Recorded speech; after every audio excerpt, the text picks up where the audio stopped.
पेंटो वही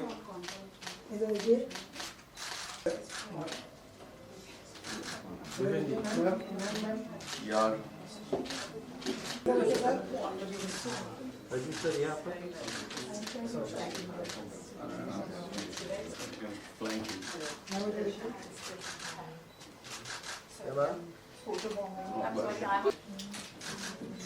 ये मैं रोना क्या कर रहा है हैप्पी मूड के side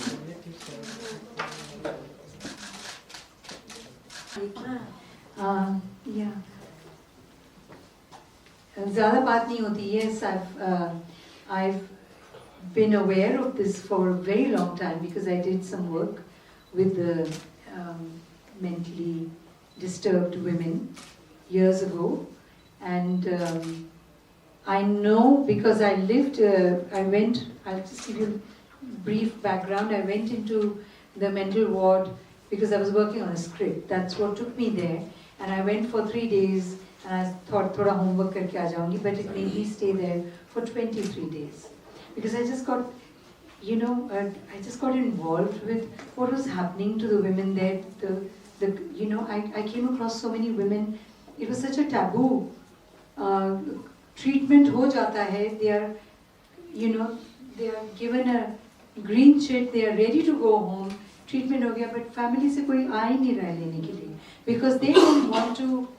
There's such a it has always been such a stigma to this कि family में कोई mentally ill है तो पता न चले घर में शादी नहीं होगी कौन there's all kinds of things implications are there. It's very complex and it was very sad to see this. I've been trying to create some awareness about it by writing. That's the only way. I'm not an activist. I can only write it, and I've written it through my poetry, a lot about the women that I encountered there. But this is only now I feel it's beginning to open up a bit.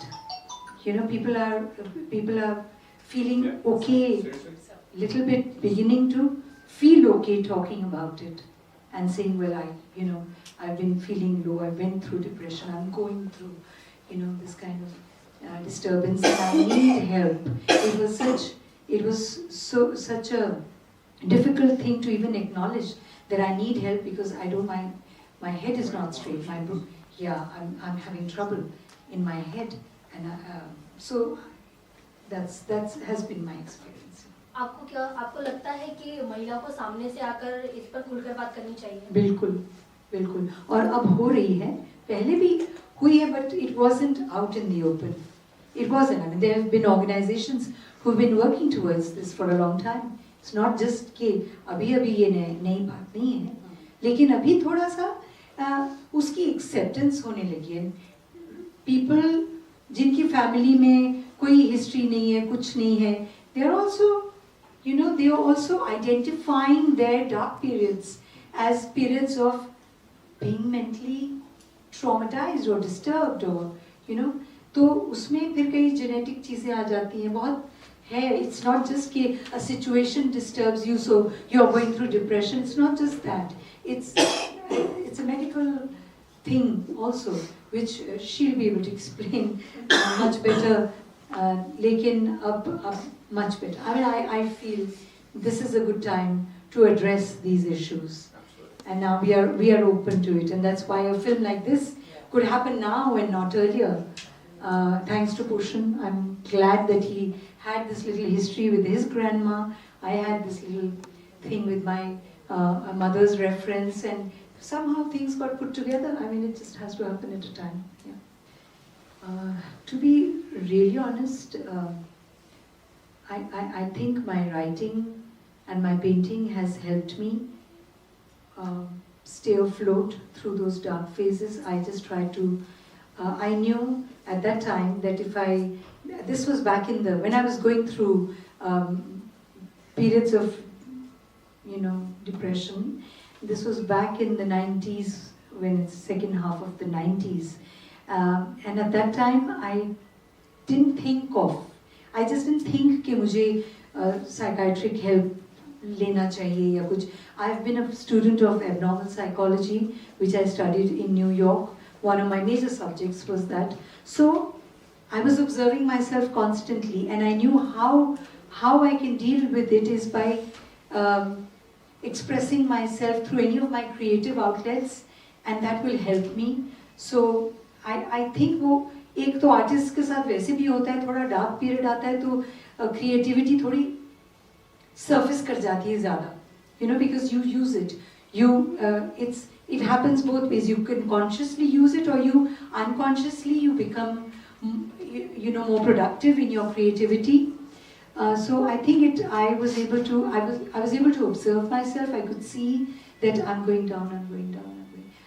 I'm hitting rock bottom. Oh my God, you know what's going to happen now? And I knew that I had to pull myself up. So consciously and being constantly observing myself, I've been able to do that without medication, without clamoring for help, because I thought I'm in a position I could help other people, so why can't I help myself? So I think the awareness, the being conscious of where you're going, and sometimes people don't realize, we don't realize कि हम इतने depression में जा रहे हैं, हम पड़े हुए हैं एक जगह, हम कुछ काम नहीं कर पा रहे, कुछ हो नहीं रहा, everything seems like it's the end of the road. So I think being aware and working on yourself, psyching yourself into feeling better and coming out of it. I was dealing with my father's dementia before he passed away. I had to remind myself every day to be more patient, because in the beginning I used to lose my cool with him. And when you're talking to somebody like that 6-7 times a day across 2 cities and just on the phone, it became very difficult. I had to tell myself I have to be more patient and more compassionate, because I wouldn't know when he would be switching gears. In dementia, sometimes a person will give you proper accounting ka hisab, and the next 5 minutes would be something else. So you can't judge, So you have to remind yourself that I have to understand this and be patient and tolerant. So the brain is, even psychologists are always doing more and more research on the brain to find out more and more. So I think it's always in process, the study of the brain. But I think that is also where the stigma comes from about mental health, because you know so little. So, you hear. So I think it's like a cycle, and I think to answer one of your questions, what we can do about it is raise awareness, right? When you talk about mental health, and kudos to this film to have done that, to collaborate with Empower and talk about mental health.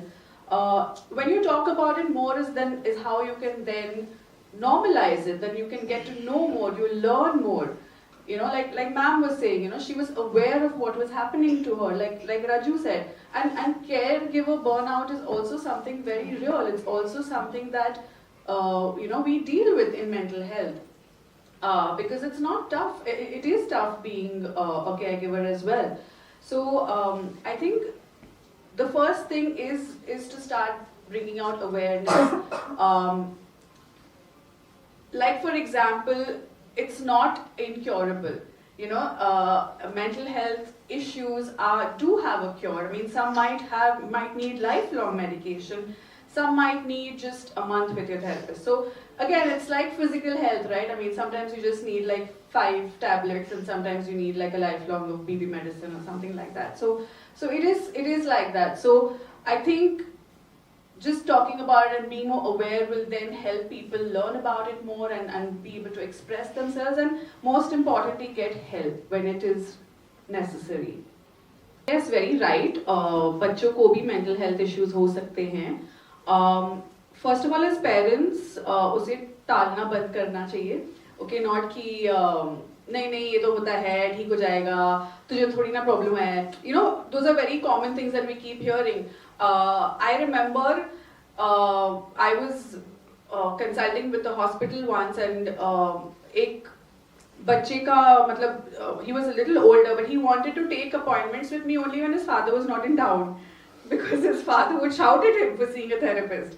So that is तो yes, बच्चों को भी and जैसे आप बोल रहे हो बच्चे expressive नहीं होते, but in a way expressive hote hain, you know. A child can also feel sad and not want to go out with their friends, which means the child is also probably going through depression. So parents just need to be aware and accepting कि मतलब कुछ मेरे बच्चे के साथ भी हो सकता है, maybe I need to take the child to a therapist.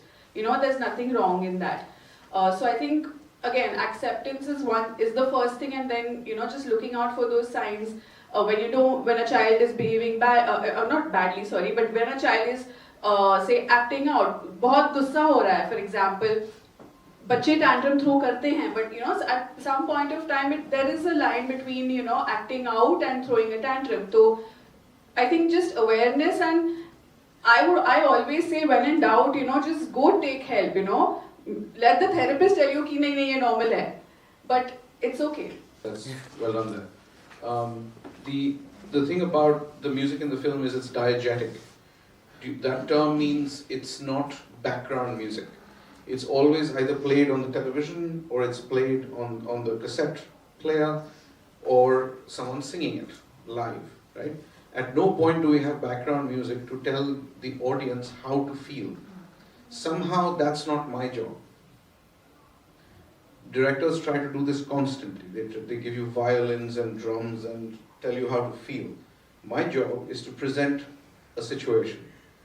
It is not, it would be rude of me to attempt to influence your mood based on that.